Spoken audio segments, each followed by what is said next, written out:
ପତି ବାନ୍ଧନ୍ତି, ସଦାପ୍ରଭୁ ଢାଲ, ସଦାପ୍ରଭୁ ଶୈଳ, ସେଇପରି ସଦାପ୍ରଭୁ ସେ ଆମ ନିମନ୍ତେ ତାଙ୍କର ପ୍ରାଣ ଉତ୍ସର୍ଗ କରିଥିଲେ ଆର ଆମକୁ କାଁ କରିଥିଲେ କି ନି ରକ୍ଷା କରିଥିଲେ। ସେଥି ମଧ୍ୟ ସଦାପ୍ରଭୁ ଯେ କରନ୍ତି ସେଥି ଯେ ସେ ସମସ୍ତ କିଛି କରିପାରନ୍ତି।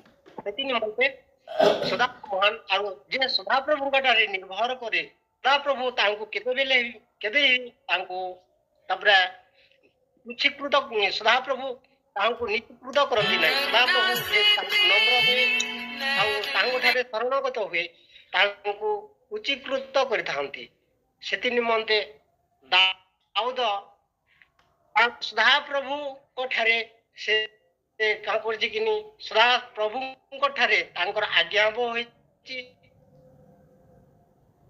ତାଙ୍କର ଧାର୍ମିକତା ପଥରେ ଚାଲିଛି ଆରୁ ସଦାପ୍ରଭୁଙ୍କର ସେ ସିଧା ପଥ ଅନୁସରଣ କରି ସଦାପ୍ରଭୁଙ୍କର ଦାସକୁ ସେ କାଁ କରିଛି କିନି ସଦାପ୍ରଭୁଙ୍କର ଦାସକୁ ଅନୁଗ୍ରହ ସଦାପ୍ରଭୁଙ୍କର ଦାସକୁ ସେ କେବେ ହିଁ ଯେତେବେଳେ ବି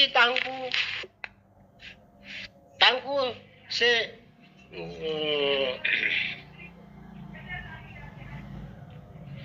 ସଦାପ୍ରଭୁ ତାଙ୍କୁ ଯେତେବେଳେ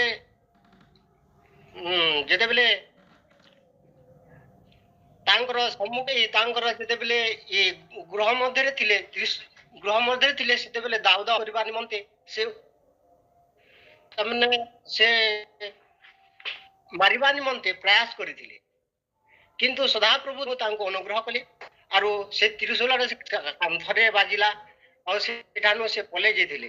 ଆଉ ସେଇ ସମୟରେ କାଣା ହେଇଥିଲା କି ଆତ୍ମା ଶୈତାନିକ ସେଥିଲାଗି ଦାଉଦ ତାଙ୍କୁ ମାରିବାର ଯୋଜନା କରିଥିଲେ।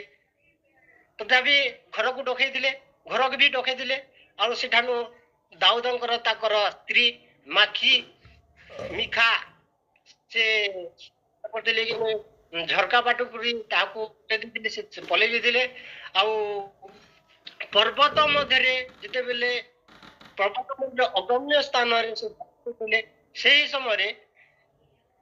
ସମୟରେ ମଧ୍ୟ ସେ ସଦାପ୍ରଭୁ ତାଙ୍କୁ ଅନୁଗ୍ରହ କଲେ। ଆଉ ସେହି ସମୟରେ ଯେତେବେଳେ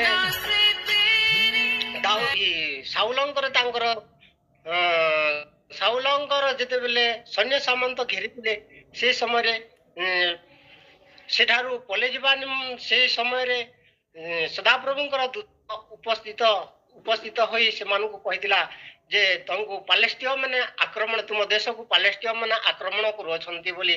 ସେତେବେଳେ ସେମାନେ ପାଲେଷ୍ଟିୟ ମାନଙ୍କର ପଛେ ଗଢୁଥିଲେ ଆଉ ସେଠାରୁ ଦାଉଦ କାଁ କରିକିରି ସେଠାରୁ ରକ୍ଷା ପାଇଥିଲେ। ସେହିପରି ସଦାପ୍ରଭୁ ଯେତେବେଳେ ଗୁମ୍ଫା ମଧ୍ୟରେ ସଦାପ୍ରଭୁ ଅନୁଗ୍ରହ କରିଥିଲେ। ଆଉ ଯେତେବେଳେ ସାଉଲ ଗୁମ୍ଫା ମଧ୍ୟରେ ତାର ସୈନ୍ୟ ସାମନ୍ତ ଧରିକରି ଯେତେବେଳେ ଦାଉଦଙ୍କୁ ସେ ମାରିବା ନିମନ୍ତେ ଯାଇଥିଲେ ସେତେବେଳେ ସମସ୍ତେ ଶୋଇ ପଡିଥିଲେ। ଯେତେବେଳେ ସଦାପ୍ରଭୁ ତାଙ୍କୁ ସମର୍ପଣ କରିଥିଲେ ସେହି ସମୟରେ ତାଙ୍କର ଗୋଡର ପଲକୁ ତାଙ୍କର ଧୋତି ପଲକୁ ସେ ଢାଙ୍କି ସେଠାନେ ନିଦ୍ରାଗ୍ରସ୍ତ ହେଇଥିଲେ। ଆଉ ସେଠାନୁ ଦାଉଦ ପଳେଇ ଯାଇଥିଲେ ଆରୁ କାହିଁକି ତାଙ୍କର ବସ୍ତ୍ରକୁ କାଟି ଆରୁ ସେ ତ୍ରିଶୂଳ ଆଉ ପାନପତ୍ରକୁ ଧରି ସେ ଉଚ୍ଚ ପର୍ବତକୁ ଯାଇ ସେଠାରେ ରହିଲେ। ଆଉ ସେଠାରୁ ରବ ହେଇଥିଲା ଯେ ସେ ରବଟା ଶୁଣି ପାରିଥିଲେ, ସାଉଲ ଶୁଣି ପାରିଥିଲେ ଯେ ଆମେ ସେ ରବଟା ଶୁଣି ପାରିଥିଲେ। ଆରୁ ସେଠାରୁ କାଣା କି ପ୍ରଥମ ରାଜା ବୋଲି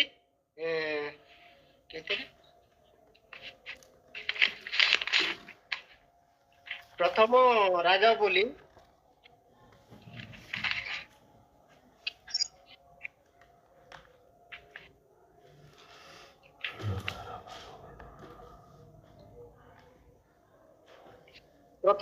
ବୋଲି 19ରେ ଲେଖା ଅଛି ଯେ ତୁମ୍ଭେ ଆମକୁ ଆମକୁ ଆମକୁ ଛାଡ଼ିଦେଲ 24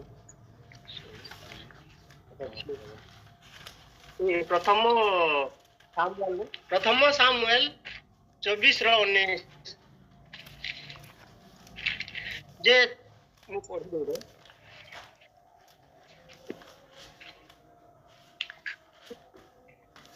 ମଣିଷ ଆପଣାର ଶତ୍ରୁ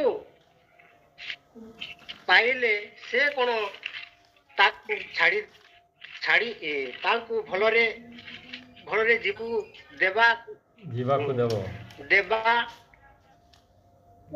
ଦେବ ତେଣୁ ଆଜି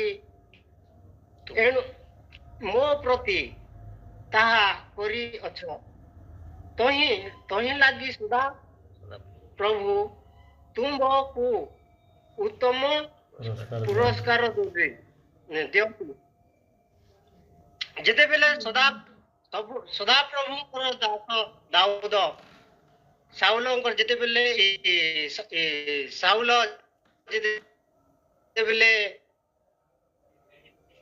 ସେ ପାଖେ ଥିଲେ ସମସ୍ତେ ଶୋଇ ପଡ଼ିଥିଲେ ନିଦ୍ରାଗ୍ରସ୍ତ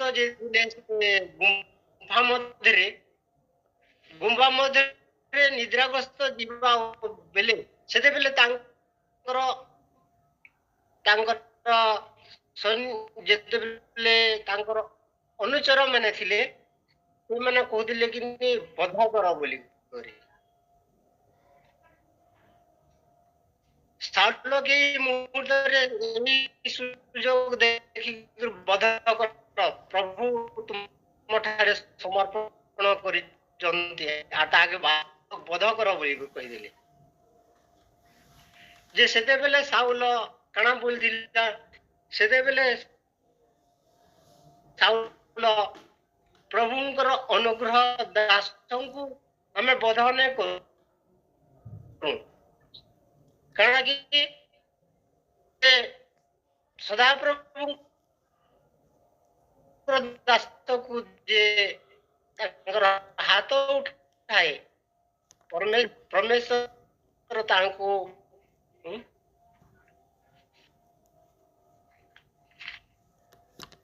ଯେ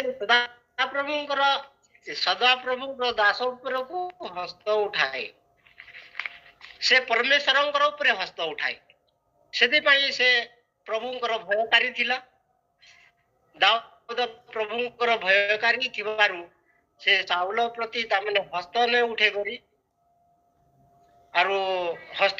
କରି ତାଙ୍କୁ ଛାଡ଼ି ଦେଇଥିଲେ ଆରୁ ସେଠାରୁ କାଣ ହେଇଥିଲା କି ସେଠାରୁ ସେ ଉଦ୍ଧାର ପାଇଥିଲା ଆର୍ ସେଇ ସମୟରେ ପ୍ରଥମ ସାମୁଏଲ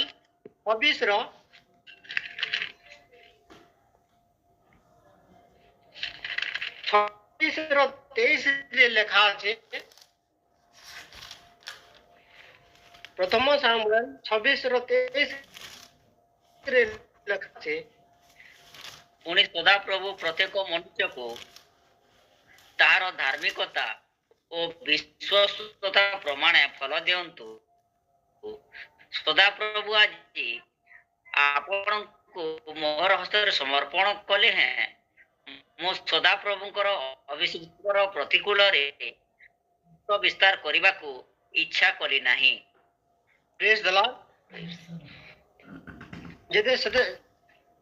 ପୁଣି ସଦାପ୍ରଭୁ ପ୍ରତ୍ୟେକ ମନୁଷ୍ୟକୁ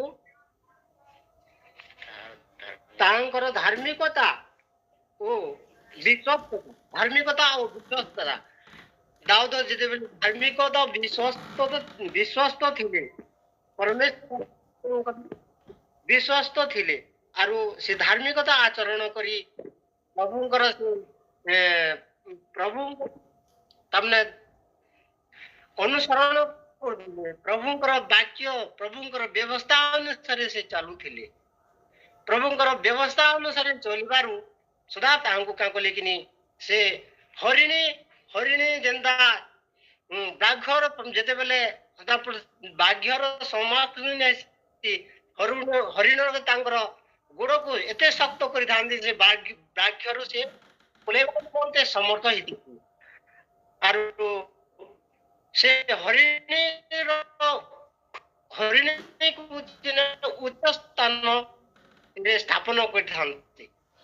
ଯେତେବେଳେ ସଦାପ୍ରଭୁ ଦାଉଦଙ୍କୁ ଆଶୀର୍ବାଦ କରିଛନ୍ ଆରୁ ସେ ସାଉଲଙ୍କୁ ସାଉଲ ରାଜାଙ୍କୁ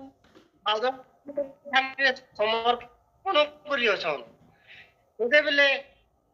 ସେତେବେଳେ ସେ ଧାର୍ମିକ ଥିବାରୁ ତାଙ୍କୁ କାଁ କଲେ କିନି ତାଙ୍କୁ କୌଣସି ତାମାନେ ସେଠାକୁ ଛାଡ଼ି ଦେଇଥିଲେ। ଅନୁଭବ କରିଥିଲେ ଯେ ମୁଇଁ ଦୋଷୀ, ମୁଇଁ ତାଙ୍କୁ ଯେଉଁ ମୁଇଁ ସଦାପ୍ରଭୁ ମୁଇଁ ଅଧାର୍ମିକ ଯୋଗୁ ସେ ଦାଉଦଙ୍କୁ ଗୋଡାଇ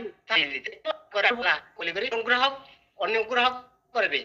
ଆରୁ ସେଇ ସମୟରେ କାଁ କରିଛନ୍ କିନି ତୁମେ ମହାନ ହେବ, ମୋ ଠାରୁ ଆହୁରି ମହାନ ହେବ ବୋଲି କହିଛ।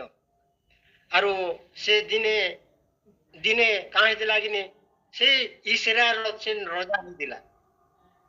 ଦାଉଦ ଇସ୍ରାଏଲର ରଜା ହେଇଥିଲେ। ପ୍ରଭୁ ଏତେ ଅନୁଗ୍ରହ କଲେ ଯେ ଇସ୍ରାଏଲର ରଜା ହେଇଥିଲେ। ଆମେ ଯଦି ପ୍ରଭୁଙ୍କର ବାକ୍ୟ ଅନୁସାରେ ଚଳିବା, ପ୍ରଭୁଙ୍କର ଆଜ୍ଞା ପଥର ଅନୁସାରେ ଚଲମା, ଧାର୍ମିକତା ଆଚରଣ କର୍ମା, ଆରୁ ପ୍ରଭୁଙ୍କର ସିଦ୍ଧ ପଥ ଅନୁସାରେ ଆମେ ଗମନ କର୍ମା, ତାହେଲେ ସଦାପ୍ରଭୁ ଆମକୁ ଯେତେ ବିପଦ ଆସୁ, ଯେତେ ସଙ୍କଟ ଆସୁ, ଯେତେ କ୍ଲେଶ ଆସୁ, ଆମକୁ କାଁ କରିବେ କିନି ଆମକୁ ଉଦ୍ଧାର କରିବେ। ଆମକୁ ସେ ଉଦ୍ଧାର କରିବେ। ସେ ଆମକୁ ପ୍ରଶସ୍ତ ସ୍ଥାନରେ ଆମକୁ ସ୍ଥାପନ କରିବେ। ଯେନ୍ତା ଦାଉଦକେ ସ୍ଥାପନ କରିଥିଲେ, ସେହିପରି ପ୍ରଶସ୍ତ ସ୍ଥାନରେ ଆମକୁ ସ୍ଥାପନ କରିଥିଲେ, ସେହିପରି ଆମକୁ ପ୍ରଶସ୍ତ ସ୍ଥାନରେ ସ୍ଥାପନ କରିବେ। ଆରୁ ଆମେ ତାଙ୍କର ଅନୁଗ୍ରହ ପ୍ରାପ୍ତ ହେମା, ତାଙ୍କର ଆଶୀର୍ବାଦ ପ୍ରାପ୍ତ ହେମା। ସମସ୍ତଙ୍କୁ ପ୍ରେଜ ଦ ଲର୍ଡ।